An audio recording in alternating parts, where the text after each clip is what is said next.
Bonjour à toutes et à tous. Aujourd'hui, on va voir ensemble le cours sur les prélèvements et la transplantation d'organes humains, cours qui fait partie du module de droit médical de la sixième année médecine. On peut parler de prélèvement et transplantation ou bien on peut parler de don ou greffe d'organes. Alors, une petite introduction. La transplantation d'organes et de tissus humains est une grande conquête de la médecine. C'est une évolution extraordinaire. Le fait de remplacer un organe humain défectué par une autre est extraordinaire pour les patients. Ça a révolutionné la médecine. Et puis la première tentative fut réalisée en 1906 par un médecin français. Bien sûr, il y a eu plusieurs tentatives. Les premières véritables transplantations remontent au début des années 1950 par des transplantations rénales et en 1968 par des transplantations cardiaques. Bien sûr, vous pouvez chercher sur des livres ou bien sur Internet l'évolution de la transplantation d'organes humains. Les organes susceptibles d'être transplantés sont en général le cœur, le foie et les reins. Les transplantations de poumons et de pancréas sont beaucoup plus rares. Quel est le grand problème de la transplantation? C'est bien sûr la disponibilité. On ne peut pas avoir facilement un cœur ou un rein. Il faut généralement se mettre sur une liste d'attente. Le malade attend des mois, des années, parfois il peut même mourir avant de recevoir son organe. Et puis les critères de choix sont liés à l'urgence. Quand l'état du patient est très critique, on va bien sûr essayer de lui trouver un organe le plus rapidement possible. Alors, en Algérie, il y a eu plusieurs lois qui ont été modifiées et complétées. On commence par la loi 85-05, c'est les lois relatives à la santé, une loi sanitaire, du 16-05 2005, modifiée et complétée par la loi 97 du 31 juillet 90, et modifiée elle-même, complétée par la loi 1811 du 2 juillet 2018, dernière loi en date. Alors, les principes généraux des transplantations d'organes. Donc là, il faut savoir que pour schématiser et pour bien comprendre qu'on a deux parties. D'un côté, le donneur et de l'autre côté, le receveur. Le donneur va donner un organe au receveur dont il a besoin, bien sûr. Puis, il y a des lois qui régissent ce don d'organes. Premièrement, pour le donneur, on va parler de l'article 359 et 361 relatif à la loi de protection et promotion sanitaire. Bien sûr, c'est la nouvelle loi de juillet 2018. Le prélèvement n'est autorisé sur personne vivante que s'il ne met pas sa vie en danger. Bien sûr, on ne va pas enlever le cœur d'une personne vivante, ça va la tuer. On ne peut pas enlever un rein à une personne qui en a un seul. Voilà, donc, sinon, si ce prélèvement va mettre en danger la vie de la personne vivante, donc il n'est pas autorisé. D'accord, bien sûr, on parle d'un donneur vivant. Ensuite, le consentement du donneur doit être écrit en présence de deux témoins et déposé auprès du directeur de l'établissement et du médecin-chef de service. Le consentement, on l'a vu dans le cours du contrat médical, doit être éclairé, il doit être libre, c'est-à-dire un consentement sans contrainte. On ne va pas obliger quelqu'un à donner son rein ou à donner son sang, par exemple. Et puis, il doit être éclairé, c'est-à-dire qu'on doit lui expliquer, on doit être en mesure d'informer le donneur sur tous les risques liés à l'intervention chirurgicale elle-même, aux complications post-opératoires. Tout ça doit être expliqué au donneur et le donneur doit signer le consentement écrit avec témoins, etc. Le consentement ne peut être obtenu qu'après avoir expliqué les risques et les inconvénients liés au prélèvement. Bien sûr, on doit informer le patient. L'information est capitale. Les prélèvements sont interdits sur mineurs, une personne privée de discernement ou une personne atteinte de maladies pouvant affecter la santé du receveur. Alors, interdit sur mineurs. On ne va pas enlever un rein à un mineur. Personne privée de discernement, c'est-à-dire on parle d'incapable majeur. ou bien personne atteinte de maladies pouvant affecter la santé du receveur, une maladie liée au sang ou transmissible, par exemple hépatite C, etc. Ou sida. Donc ça va affecter la santé du receveur, il va le contaminer. Donc là, dans ces cas-là, les prélèvements sont interdits. Alors, donc on a parlé du donneur, là on va parler du receveur. Il y a les articles 355 jusqu'à l'article 358 relatifs à la loi de protection et promotion sanitaire. Le prélèvement et transplantation de tissus ou d'organes humains n'est autorisé qu'à des fins thérapeutiques ou de diagnostic et ne peuvent faire l'objet d'aucune transaction financière. Alors, pour autoriser cette transplantation, prélever et puis greffer ou transplanter des tissus ou des organes humains ne sont autorisés qu'à des fins thérapeutiques, c'est-à-dire pour traiter le patient et non autre chose, ou bien de diagnostic. On va enlever un tissu et faire l'étude anatomopathologique par exemple, et ne peut faire l'objet d'aucune transaction. Ça veut dire que le prélèvement est gratuit. C'est pour ça qu'on parle de don d'organes. Donner un organe et non pas vendre ou acheter un organe. Faisant partie de l'acte médical, on l'a dit, ne peuvent bénéficier d'aucune transaction financière. Ce n'est pas du commerce, on ne vend pas et on n'achète pas un organe. La transplantation est pratiquée si elle représente le seul moyen de préserver la vie ou l'intégrité physique du receveur. C'est-à-dire, là, le médecin a tout essayé. D'accord ? Il a mis tous les moyens en œuvre pour essayer d'obtenir la guérison, de soigner son patient. Et malheureusement, il ne reste plus qu'un seul moyen, c'est le dernier, c'est la transplantation d'organes. Par exemple, quelqu'un qui a une maladie du cœur, son médecin l'a soigné de diverses façons, il a tout essayé, le traitement médical, le traitement chirurgical, ça n'a pas réussi. Donc, le seul et dernier moyen, c'est la transplantation. Le receveur doit donner son consentement en présence de 2 témoins et du médecin chef de service qui l'a admis. C'est la même chose. Le receveur doit aussi être consentant. On ne doit pas l'obliger à avoir un organe. Le consentement d'un mineur ou d'un incapable majeur est donné bien sûr par le tuteur légal. Alors, pour le prélèvement sur une personne décédée, tout à l'heure on a parlé d'une personne vivante qui donne son consentement, un consentement qui est éclairé et sans contrainte. Et là, on va parler de la personne décédée. Donc, ce type de prélèvement nécessite un intérêt thérapeutique ou scientifique. C'est-à-dire, on enlève un organe pour le greffer chez quelqu'un d'autre, ou bien l'intérêt scientifique, ou même judiciaire, enlever un organe pour rechercher la cause de la mort. Alors, donc, l'intérêt scientifique donc le prélèvement se fera dans l'intérêt de la science pour établir un diagnostic, ou bien la cause de la mort, c'est l'autopsie scientifique. Pour l'intérêt thérapeutique, il se fait dans l'intérêt de la santé d'un tiers, c'est-à-dire qu'on va enlever l'organe du corps de la personne décédée pour le greffer sur une personne qui en a besoin.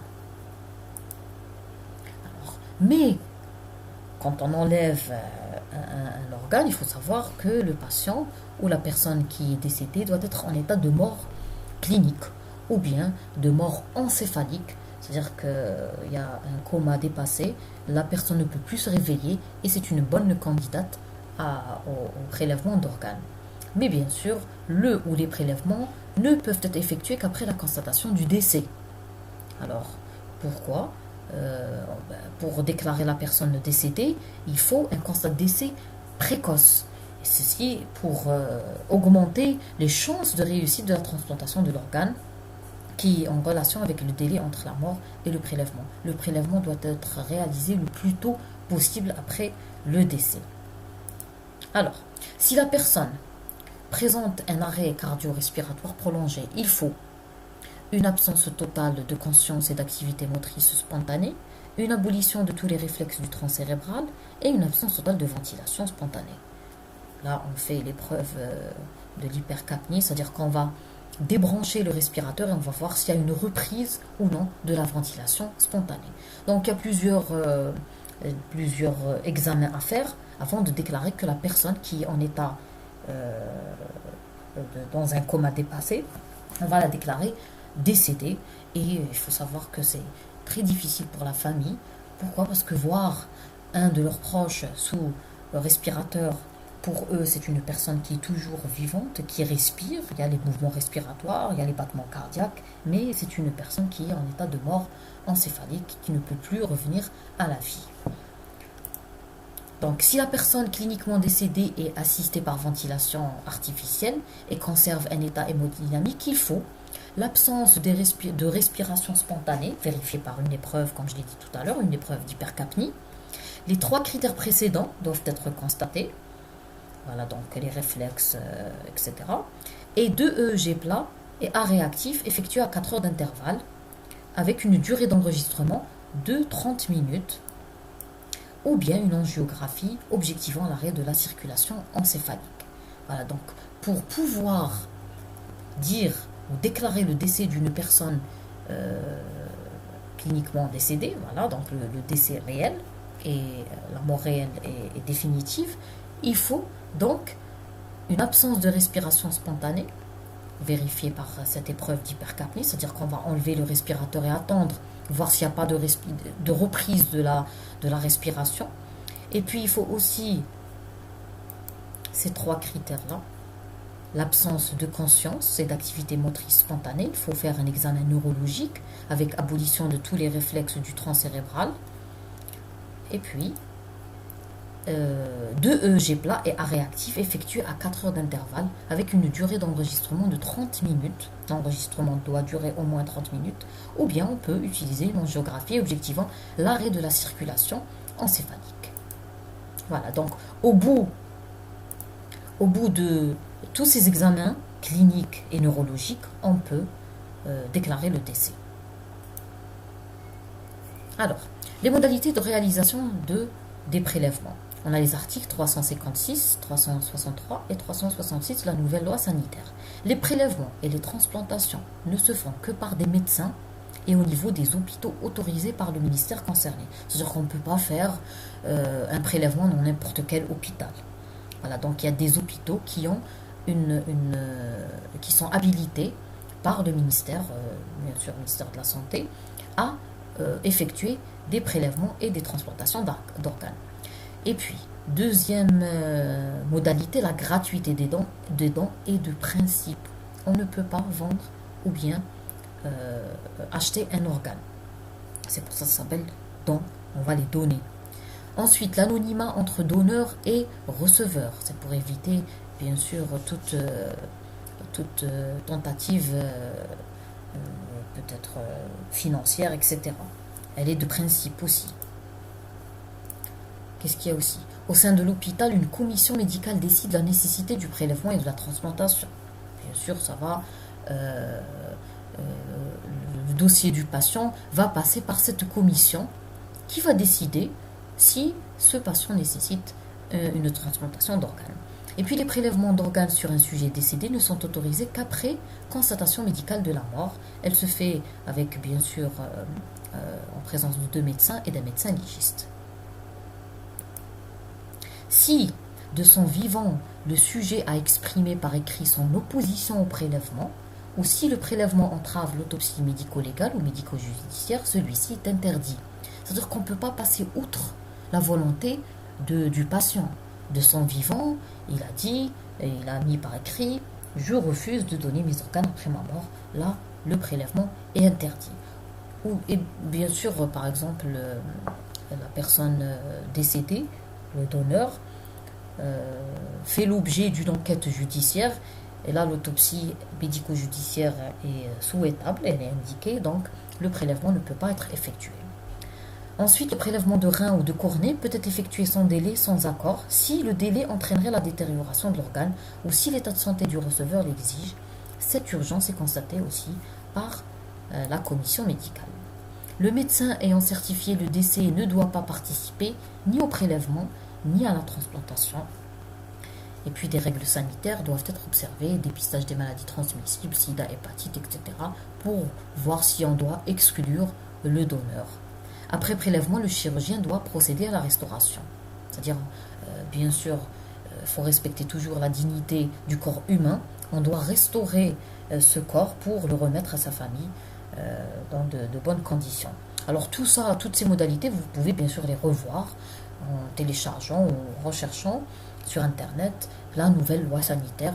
Vous allez les trouver avec plus de détails.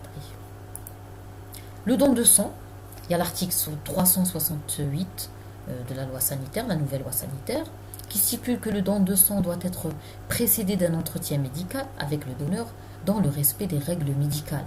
L'information du donneur en matière de don de sang doit s'effectuer avant et pendant le prélèvement du sang. L'article 369, le donneur de sang doit être âgé de 18 ans au moins et de 65 ans ou plus. Toutefois, les prélèvements de sang peuvent être effectués à tout âge pour des raisons thérapeutiques ou diagnostiques. Voilà, donc j'espère que ça a été clair. Il faut savoir que la médecine a évolué d'une façon extraordinaire, c'est vrai. Arrivé à un moment où on peut remplacer des organes défectués par d'autres organes qui sont donnés, on va dire, bien sûr, parce que c'est un don, par des personnes vivantes ou bien décédées. La personne vivante doit donner son accord par écrit devant témoin qu'elle donne, et après information bien sûr, qu'elle donne son organe en toute transparence et sans contrainte. Bien sûr, si l'état de santé du donneur le permet. Pour le donneur décédé, s'il a de son vivant mis par écrit son l'opposition